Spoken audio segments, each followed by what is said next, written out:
আমি আপনাদের সম্মুখে পবিত্র কুরআনুল কারীমের সূরা আল ইমরান এর ৯৭ নং আয়াত তেলাওয়াত করেছি। আল্লাহ রাব্বুল আলামিন এই আয়াত কারীমের মধ্যে দুনিয়ার মানুষদেরকে জানিয়ে দিচ্ছেন যে পৃথিবীর প্রথম ঘর কোনটা। আমরা এই আয়াতের অর্থটার দিকে খেয়াল করি। আল্লাহ রাব্বুল আলামিন বলছেন, ইন্না আউওয়ালা বাইতিন উদিআ লিন-নাস, নিশ্চয় পৃথিবীর প্রথম ঘর যেটা মানুষের জন্য বানানো হয়েছে, লাল্লাযী বিবাক্কাতা মুবারাকান ওয়া হুদাল লিল আলামিন, যেটা বাক্কা নগরীতে অর্থাৎ মক্কা নগরীতে নির্মাণ করা হয়েছে পৃথিবীর প্রথম ঘর কাবা ঘর। মুবারাকান ওয়া হুদাল লিল আলামিন, এটা মানুষের জন্য কল্যাণকর এবং জগৎবাসীর জন্য হেদায়েতের কেন্দ্রবিন্দু।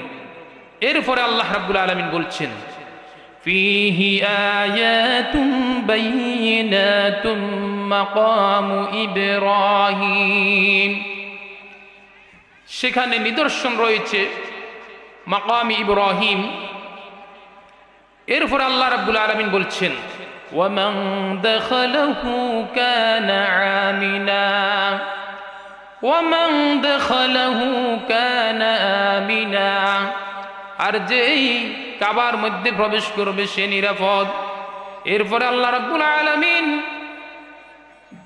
হজের ঘোষণা দিচ্ছেন। আল্লাহ তাআলা বলছেন যাদের সামর্থ্য আছে তারা যেন হজ পালন করে। আল্লাহ রাব্বুল আলামিন বলছেন, ওয়ালিল্লাহি আলান নাসি হিজ্জুল বাইতি মান ইসতাতাআ ইলাইহি সাবিলা, আর মানুষের মধ্যে যাদের সামর্থ্য আছে এই ঘরে আসার হজ করার, তারা যেন হজ পালন করে।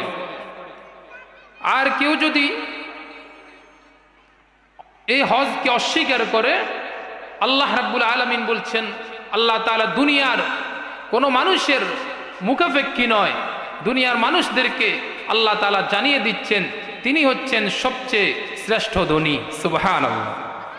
ওয়ামান কাফারা ফাইন্নাল্লাহা গনিয়্যুন আনিল আলামিন, আল্লাহ তাআলা তিনি সবচেয়ে ধনী, আল্লাহর চেয়ে ধনী আর কেউ হতে পারে না।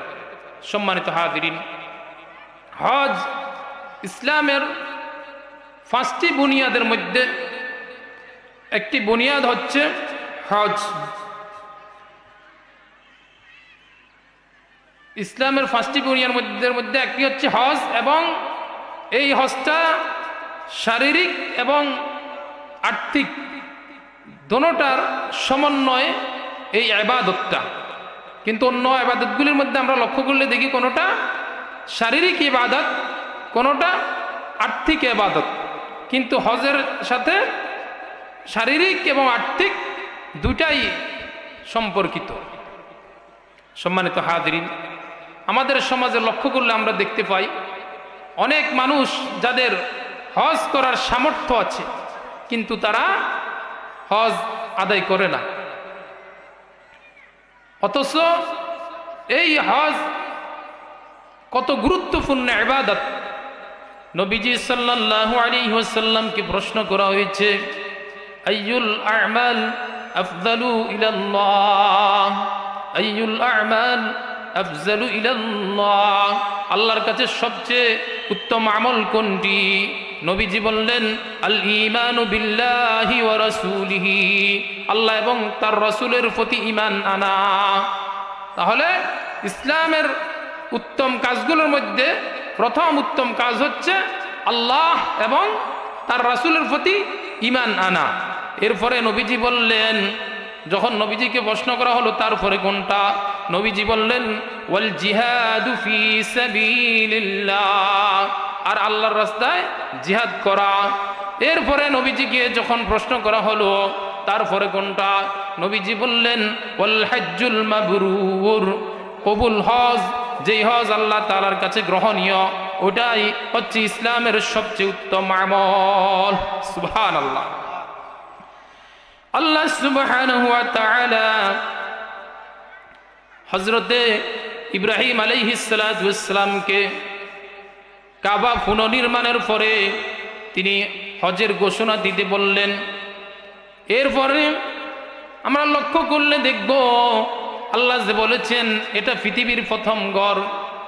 এই সম্পর্কে হাদিস শরীফে এসেছে নবীজি সাল্লাল্লাহু আলাইহি ওয়াসাল্লামকে হযরতে আবু যর রাদিয়াল্লাহু তাআলা জিজ্ঞাসা করলেন পৃথিবীর প্রথম ঘর কোনটা? আল্লাহর পয়গম্বর সাল্লাল্লাহু আলাইহি ওয়াসাল্লাম বলে দিলেন পৃথিবীর প্রথম ঘর হচ্ছে কাবা ঘর। সুবহানাল্লাহ। এরপরে নবীজিকে প্রশ্ন করা হলো এরপরের ঘর কোনটা? নবীজি বললেন মসজিদুল আকসা। নবীজিকে প্রশ্ন করা হলো মসজিদে হারাম এবং মসজিদে আকসা এই দুইটার নির্মাণের মধ্যে কত সময় ব্যবধান ছিল? আল্লাহর হাবিব সাল্লাল্লাহু আলাইহি ওয়াসাল্লাম বললেন 40 বছরের ব্যবধান ছিল। এরপরে নবীজি সাল্লাল্লাহু আলাইহি ওয়াসাল্লামকে প্রশ্ন করা হলো এরপরে ঘর কোনটা? আল্লাহর হাবিব সাল্লাল্লাহু আলাইহি ওয়াসাল্লাম তিনি জানিয়ে দিলেন আল্লাহ পাক রব্বুল আলামিন উম্মতে মুহাম্মদের জন্য तमाम দুনিয়ার মাটিটাকে মসজিদ বানিয়ে দিয়েছেন। সুবহানাল্লাহ। এর আগে অন্যান্য নবী এবং তাদের উম্মতদের জন্য নির্দিষ্ট ইবাদত করার জন্য নির্দিষ্ট জায়গা ছিল, নির্দিষ্ট স্থান নির্ধারণ করা ছিল, কিন্তু মুহাম্মদুর রাসূলুল্লাহ সাল্লাল্লাহু আলাইহি ওয়াসাল্লাম তিনি শ্রেষ্ঠ পয়গম্বর, শ্রেষ্ঠ নবী। তিনি বলেন আল্লাহ পাক রব্বুল আলামিন অন্যান্য নবীদের থেকে আমাকে 5টি গুণ স্পেশাল বেশি দান করেছে। তার মধ্যে একটা হচ্ছে तमाम জগতের মাটিটাকে আল্লাহ পাক আমার জন্য এবং আমার উম্মতদের জন্য মসজিদ বানিয়ে দিয়েছে। সুবহানাল্লাহ। তাহলে এই পৃথিবীর প্রথম ঘর বাইতুল্লাহ, এই কাবা ঘর কোথায় থেকে এসেছে? যে আল্লাহ তাআলা নির্দেশ দিচ্ছেন, আল্লাহ তাআলা দুনিয়ার মানুষদেরকে জানিয়ে দিচ্ছেন পৃথিবীর প্রথম ঘর হচ্ছে এই কাবা। তাফসীরে দুররুল মানসুরে এসেছে, কোন মুফাসসির বলেছে পৃথিবীর প্রথম ঘর কাবা। হযরত আদম আলাইহিস সালাতু ওয়াস সালাম যখন দুনিয়ায় আগমন করেন, আল্লাহ পাক রব্বুল আলামিন যখন তাকে পৃথিবীতে প্রেরণ করেন, তখন হযরত আদম আলাইহিস সালাতু ওয়াস সালাম এই কাবা ঘর সর্বপ্রথম নির্মাণ করেন। কোন মুফাসসির বলেছেন যে হযরত ইব্রাহিম আলাইহিস সালাতু ওয়াস সালাম এই ঘর পুনরায় নির্মাণ করেন। এভাবে কয়েক রকমের বর্ণনা এসেছে। তো হযরত আদম আলাইহিস সালাতু ওয়াস সালাম তিনি যে কাবা নির্মাণ করেন, তার এই ঘরের যে তিনি তাওয়াফ করেন, এই সম্পর্কে তাফসীরের মধ্যে এসেছে আল্লাহ পাক রব্বুল আলামিন হযরত আদম আলাইহিস সালাতু ওয়াস সালামকে জান্নাত থেকে যখন দুনিয়ায় প্রেরণ করলেন, যখন দুনিয়ায় পাঠালেন, পাঠানোর পরে আল্লাহ রাব্বুল আলামিন হযরত আদম আলাইহিস সালাতু ওয়াস সালামের সাথে একজন ফেরেশতা পাঠিয়ে দিলেন রাহবার হিসেবে। যেই ফেরেশতা হযরত আদম আলাইহিস সালাতু ওয়াস সালামের হাত ধরে তাকে কাবার কাছে নিয়ে আসলেন। আনার পরে বললেন আদম এই ঘরের তাওয়াফ করো, এই কাবা ঘরের তাওয়াফ করো। হযরত আদম আলাইহিস সালাতু ওয়াস সালাম তিনি 7 চক্করে 40 বার তাওয়াফ করলেন। সুবহানাল্লাহ। 40 বার তাওয়াফ করার পরে ফেরেশতা বলল আদম তুমি 40 বার তাওয়াফ করেছ, আর আমরা আজ 2000 বছর পর্যন্ত এই কাবা ঘরের তাওয়াফ করতেছি। সুবহানাল্লাহ, সুবহান। তাহলে আল্লাহ পাক রব্বুল আলামিন জানিয়ে দিচ্ছেন পৃথিবীর প্রথম ঘর কাবা, এবং এটা মানুষের জন্য কল্যাণকর হিসেবে আল্লাহ তাআলা বানিয়ে দিয়েছেন। লাল্লাযী বিবাক্কাতা মুবারাকাও ওয়া হুদাল লিল আলামিন। এটার এই শহরের মক্কা শহরের এক নাম হচ্ছে বাক্কা শহর। এই বাক্কা শহরে এই কাবা, খানায় কাবা অবস্থিত। পবিত্র কুরআনুল কারীমের মধ্যে মক্কা শরীফের 5টা নাম এসেছে। মক্কাকে 5 নামে আল্লাহ তাআলা সম্বোধন করে দিয়েছেন। তার মধ্যে একটা হচ্ছে বাক্কা।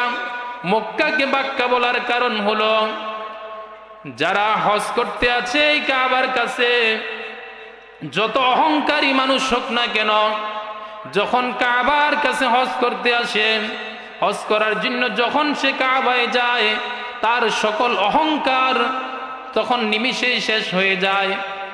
এবং কেউ যদি এই কাবা ঘরের সাথে শত্রুতা করে, আল্লাহর ঘর ধ্বংস করার জন্য চেষ্টা করে, আল্লাহ পাক রব্বুল আলামিন তাদেরকে দুনিয়া থেকে ধ্বংস করে দেন।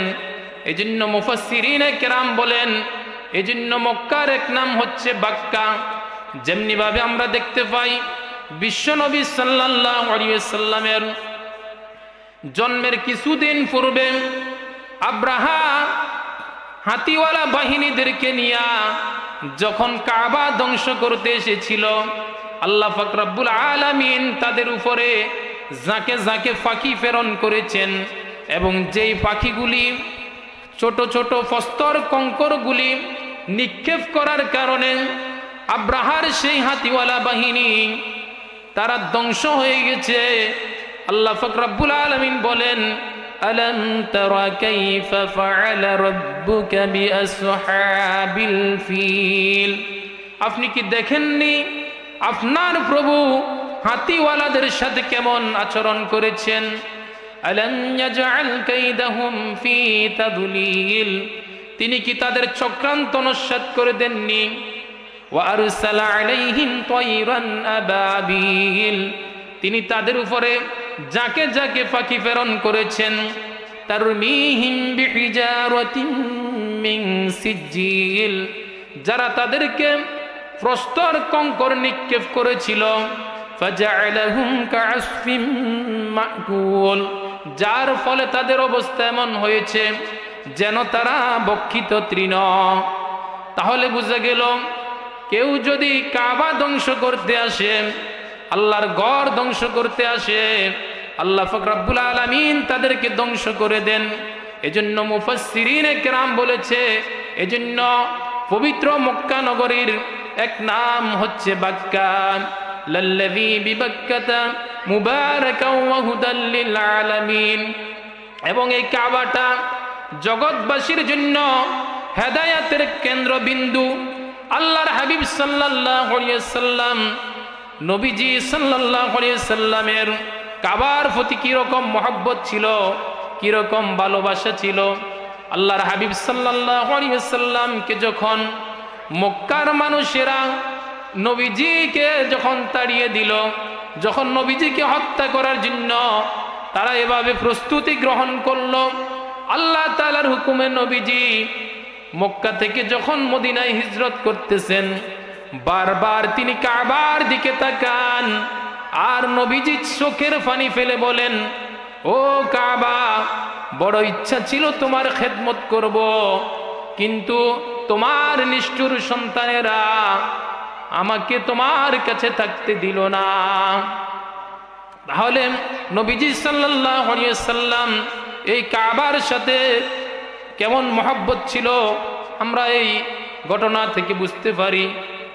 তো আল্লাহ পাক রব্বুল আলামিন যাদের উপরে হজ ফরজ করেছেন, যাদের সামর্থ্য আছে, তাদের উপরে যে জীবনে একবার হজ পালন করা ফরজ, আল্লাহ পাক কুরআনুল কারীমের মধ্যে সেই কথা বলছেন, ওয়ালিল্লাহি আলান নাসি হিজ্জুল বাইতি মান ইসতাতাআ ইলাইহি সাবিলা। আর যাদের সামর্থ্য আছে হজ করার, তাহলে তারা যেন আল্লাহর রাস্তায় হজ করে, আল্লাহকে খুশি করার জন্য হজ পালন করে।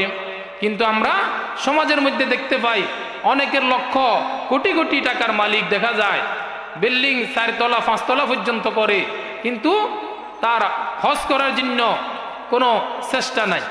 অথচ নবীজি সাল্লাল্লাহু আলাইহি ওয়াসাল্লাম বলেছেন, তোমাদের কারো যদি সামর্থ্য থাকে হজ করার, তাহলে তোমরা তাড়াতাড়ি হজ আদায় করবে। তার কারণ হয়তো তুমি মৃত্যুবরণ করতে পারো, অথবা তোমার হজে যেতে বাধাগ্রস্ত হয়ে যেতে পারে। এজন্য আপনাকে আল্লাহ তাআলা যদি সামর্থ্য দেয়, আপনি হজ পালন করবেন। হজ জীবনে একবার আদায় করা ফরজ। কতবার? একবার। এরপরে বাকিগুলি নফল।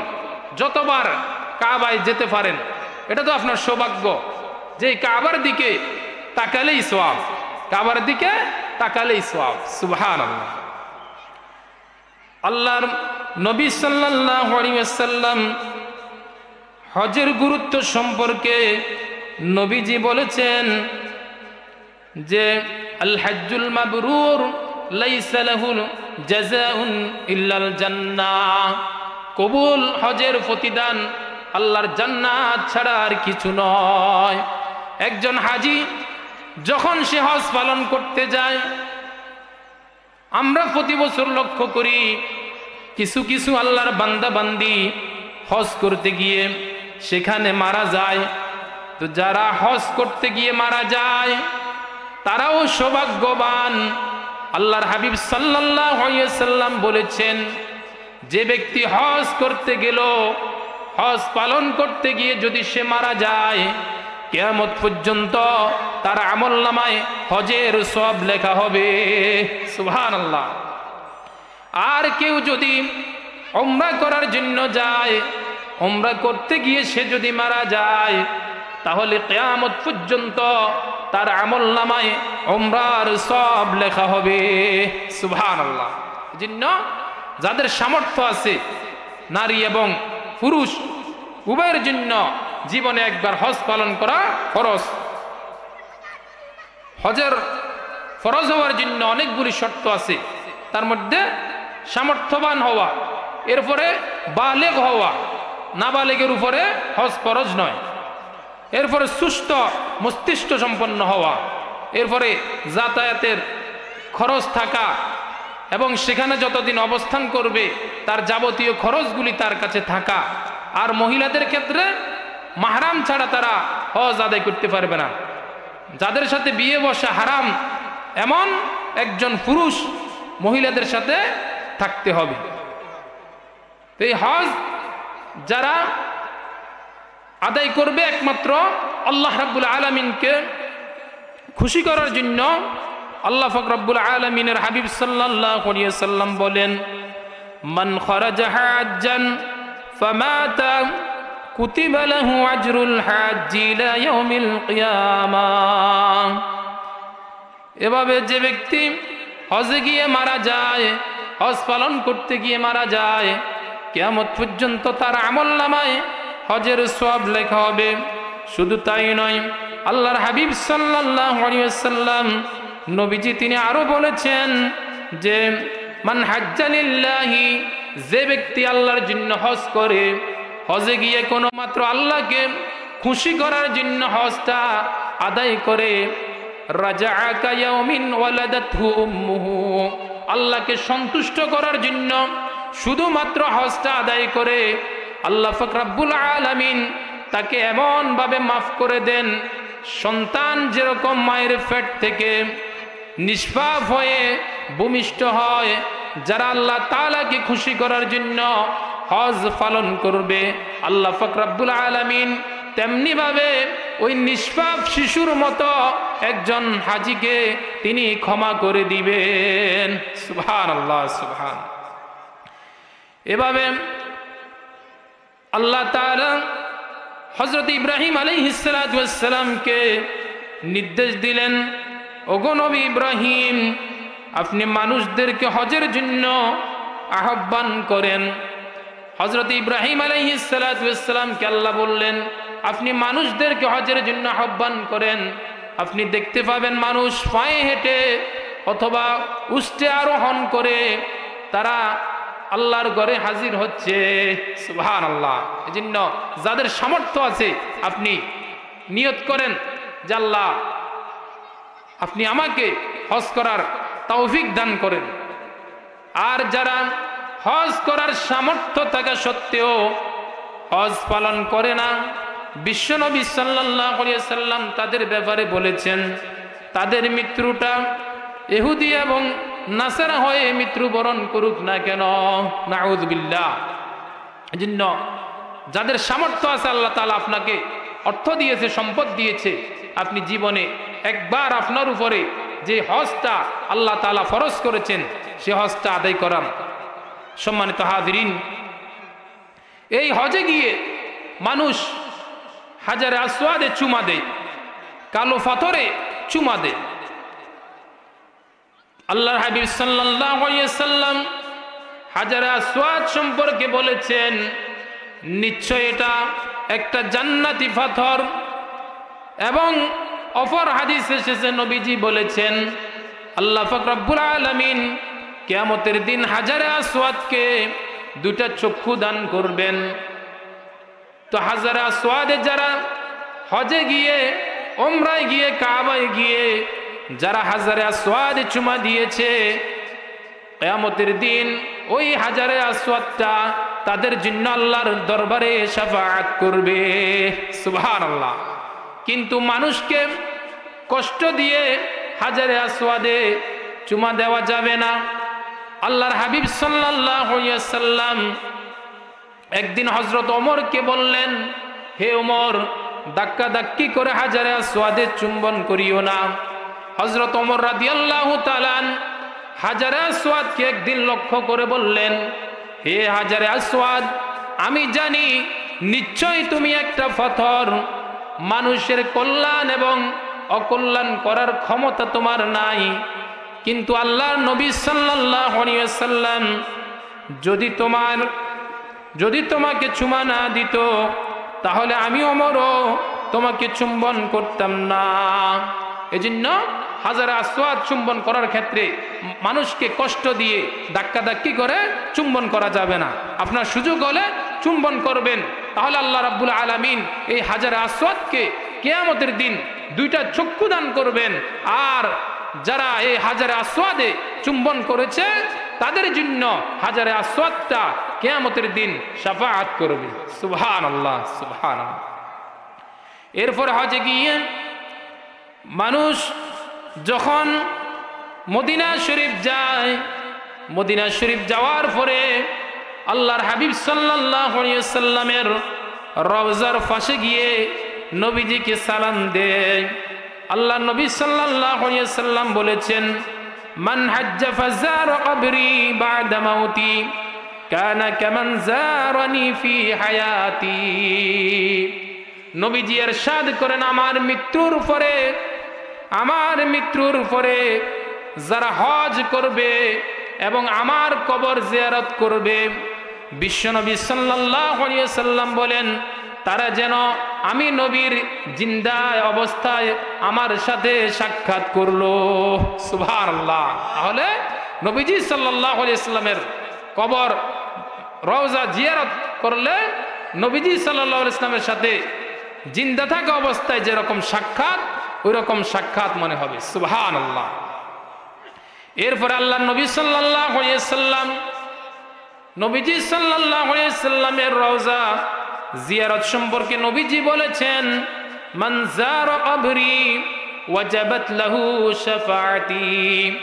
যে ব্যক্তি আমার রওজা জিয়ারত করবে, কিয়ামতের দিন তার জন্য শাফাআত করা আমি নবীর জন্য ওয়াজিব হয়ে যায়।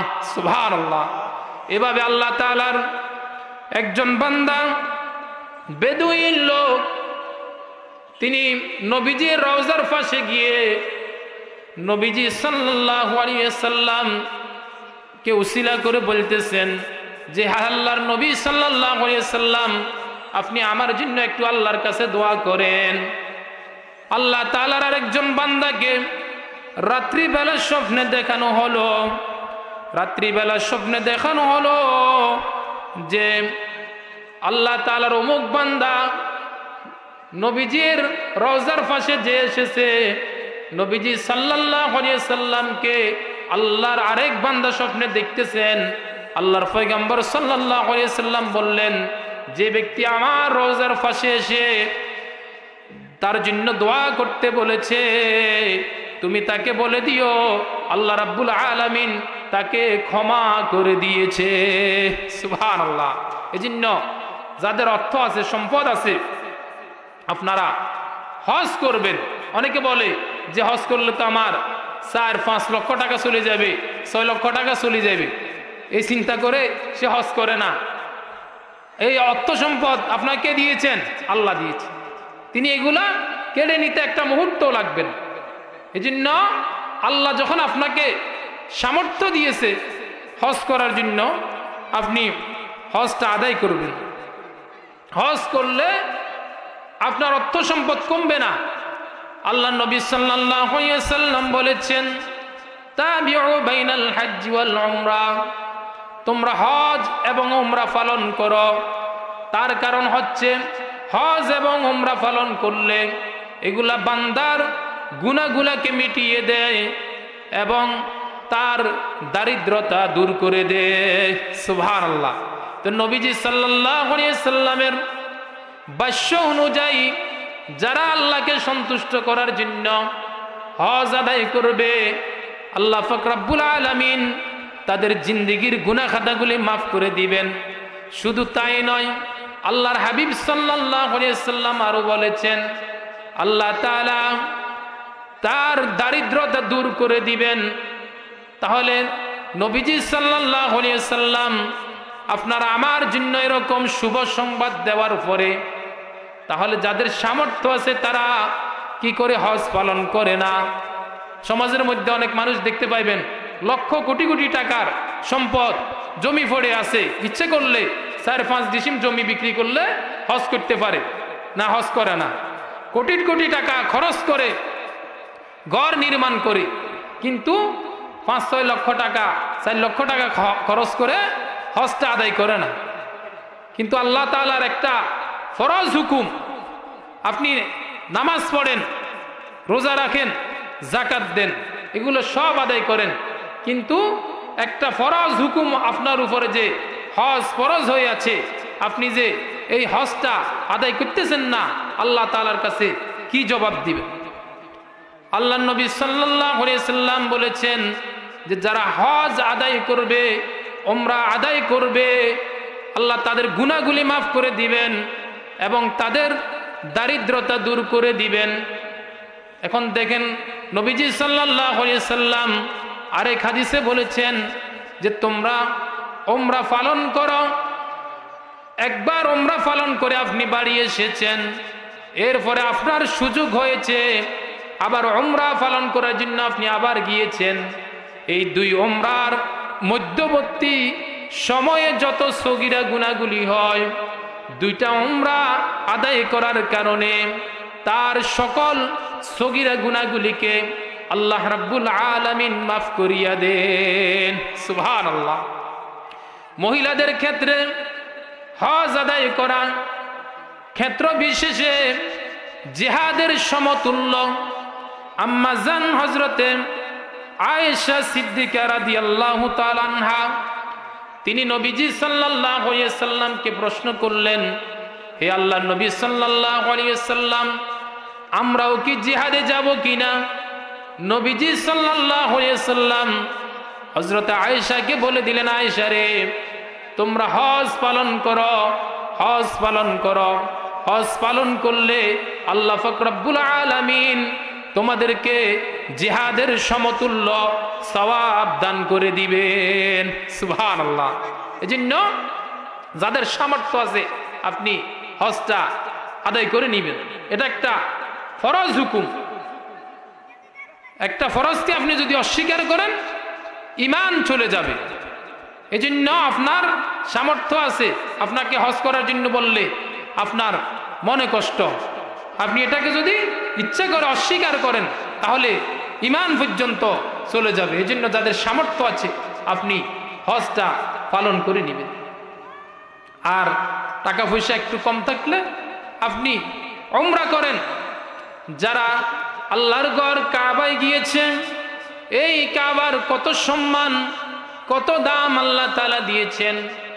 এই কাবার সম্মান এত বেশি, এত বেশি, নবীজি সাল্লাল্লাহু আলাইহি সাল্লাম বলেছে, আমার মসজিদে নববীতে এক রাকাত নামাজ আদায় করলে 1000 রাকাত নামাজ আদায়ের সওয়াব। সুবহানাল্লাহ। কত রাকাত? 1000 রাকাত নামাজ আদায়ের সওয়াব মসজিদে নববীতে 1 রাকাত নামাজ আদায় করলে। আর যারা মসজিদে হারামে নামাজ আদায় করবে, নবীজি সাল্লাল্লাহু আলাইহি ওয়াসাল্লাম বলেছেন আল্লাহ রাব্বুল আলামিন তাদেরকে 1 লক্ষ রাকাত নামাজ আদায়ের সওয়াব দান করবেন। সুবহানাল্লাহ। তো একজন হাজী সে কত সৌভাগ্যবান, একজন উমরাকারী কত সৌভাগ্যবান যে বারবার আল্লাহর ঘরে যেতে পারে, সেই খানায় কাবায় গিয়ে তাওয়াফ করতে পারে, সাফা মারওয়ায় সাই করে আল্লাহর নিদর্শনগুলি সে দেখে, মাকাম ইব্রাহিমে নামাজ আদায় করে। আল্লাহ রাব্বুল আলামিন বলেন ওয়াত্তাখাযু মিন মাকামি ইব্রাহিম মুসাল্লা, মাকাম ইব্রাহিমকে আল্লাহ তাআলা মুসাল্লা বানিয়ে দিয়েছেন। মাকাম ইব্রাহিম যেখানে ইব্রাহিম আলাইহিস সালাতু ওয়াস সালামের পদচিহ্ন এখনো রয়েছে। নবী ইব্রাহিম আলাইহিস সালাতু ওয়াস সালাম যখন তিনি এই কাবা পুনর্নির্মাণ করতেছেন, তখন তিনি তার পুত্র ইসমাঈল আলাইহিস সালাতু ওয়াস সালামকে সাথে রাখলেন। আল্লাহ তাআলার হুকুমে যখন উপরে ওঠার প্রয়োজন, পাথরটা উপরে উঠে যেত। আর নবী ইব্রাহিম আলাইহিস সালাতু ওয়াস সালাম যখন যথাস্থানে ওই গাঁথনিগুলা রাখতেন, কঙ্করগুলি রাখতেন, রাখার পরে আল্লাহর নির্দেশে তা আল্লাহর হুকুমে আবার নিচে নেমে যেত। সুবহানাল্লাহ। এজন্য মাকাম ইব্রাহিমে নামাজ আদায় করা কোনো হাজী যদি ইচ্ছা করে, কোনো তাওয়াফকারী যে ব্যক্তি কাবায় গিয়েছে মাকাম ইব্রাহিমকে যেন সামনে রেখে সে নামাজ আদায় করতে পারে। হযরত ওমর রাদিয়াল্লাহু তাআলা এই মাকাম ইব্রাহিমকে এজন্য একটু পূর্ব পাশে তিনি স্থাপন করে দিয়েছেন। সুবহানাল্লাহ। এজন্য হজ করার নিয়ত করেন যে আল্লাহ তাআলা আপনার আল্লাহর কাছে দোয়া করেন যে আমার তো সামর্থ্য নাই, আল্লাহ আপনি আমাকে সাহায্য করেন, সামর্থ্য দান করেন। দেখবেন ইনশাআল্লাহ আল্লাহ তাআলা হয়তো আপনাকে সেই সুযোগ করে দিবেন। সুবহানাল্লাহ। এছাড়া হজ যদি আপনি নাও করতে পারেন, আল্লাহ তাআলা আপনাকে ওই রকম সচ্ছলতা যদি না দেয়, আপনি গরিব মানুষ হজ করতে পারতেছেন না, কিন্তু আপনি বাড়িতে বসেও কিছু কিছু আমল করে হজের সমপরিমাণ সওয়াব পেয়ে যাবেন। সুবহানাল্লাহ। আবার যাদের সামর্থ্য আছে তারা হজ না করি শুধু এগুলো নিয়ে পড়ে থাকবেন না, সামর্থ্য থাকলে হজ আদায় করবেন, এই আমলগুলিও করবেন। তো যারা হজে না গিয়েও হজের সওয়াব লাভ করে তাদের মধ্যে একজন হচ্ছে যে ব্যক্তি জুমার দিন মসজিদে যায়, মসজিদে গিয়ে কোনো কিছু শিখার উদ্দেশ্যে যায় অথবা শিখানোর উদ্দেশ্যে মসজিদে যায়। আল্লাহর নবী সাল্লাল্লাহু আলাইহি সাল্লাম বলেছেন আল্লাহ তাআলা তাকে একটা কবুল হজের সওয়াব দান করে দিবেন। আল্লাহ পাক রব্বুল আলামিন তাকে একটা হজ, কবুল হজ এবং উমরার সমপরিমাণ সওয়াব দান করে দেন। সুবহানাল্লাহ। তাহলে হজে না গিয়েও আমরা হজের ফজিলত, হজের সওয়াবটা অর্জন করতে পারব। যাদের সামর্থ্য আছে আপনারা তো যাবেনই, যারা গিয়েছেন একমাত্র তারাই জানেন। এই কাবায় যারা গিয়েছে তাদের বাড়িতে আসার সময় আসতে মন চায় না। কোন হাজী বলতেছেন যখন নবীজির মদিনায় থেকে নবীজির রওজা জিয়ারত করে যখন আমরা সেখান থেকে চলে আসতেছি, আমরা যখন গাড়িতে উঠলাম বারবার নবীজির রওজার দিকে তাকাচ্ছে, নবীজির রওজার দিকে তাকাচ্ছে আর চোখের পানি ফেলতেছে। তাদের মনটা চায় না নবীজির রওজা ছেড়ে বাড়িতে আসতে। সুবহানাল্লাহ।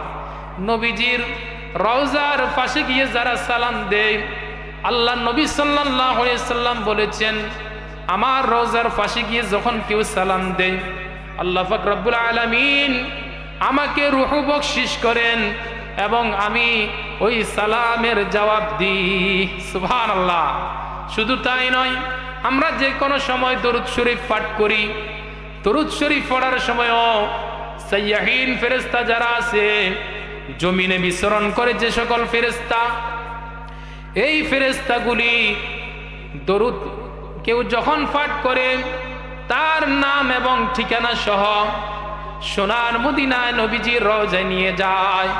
যাওয়ার পরে নবীজি সাল্লাল্লাহু আলাইহি সাল্লাম রওজায় নিয়ে নবীজি সাল্লাল্লাহু আলাইহি সাল্লামকে ফেরেশতা জানিয়ে দেন, আপনার অমুক গ্রামের অমুক দেশের অমুক এলাকার অমুক গ্রামের অমুকের ছেলে আপনার প্রতি দরুদ পাঠ করেছে। আপনি এখানে সোনাপুর এলাকায় বসে যখন দরুদ পড়বেন, এটা এখানে থাকবে না, এই দরুদটা ফেরেশতারা নিয়ে যাবে সোনার মদিনায়। আর নবীর কাছে যখন নিয়ে যাওয়া হবে, আল্লাহর হাবিব সাল্লাল্লাহু আলাইহি সাল্লাম এই দরুদের জবাব নবীজি দিয়া দেন। সুবহানাল্লাহ। এজন্য আমরা মহব্বতের সাথে যখন দরুদ পড়বো, মহব্বতের সাথে পড়বো। এবং যাদের হজ করার সামর্থ্য আছে, নামাজ রোজার মতো হজটাও একটা ফরজ ইবাদত, যাদের সামর্থ্য আছে জীবনে অন্তত একবার হলেও হজটা আদায় করবেন। আল্লাহ রাব্বুল আলামিন আমাদেরকে সেই তৌফিক দান করুন। ওয়া আখিরু দাওয়ানা আলহামদুলিল্লাহি রাব্বিল আলামিন।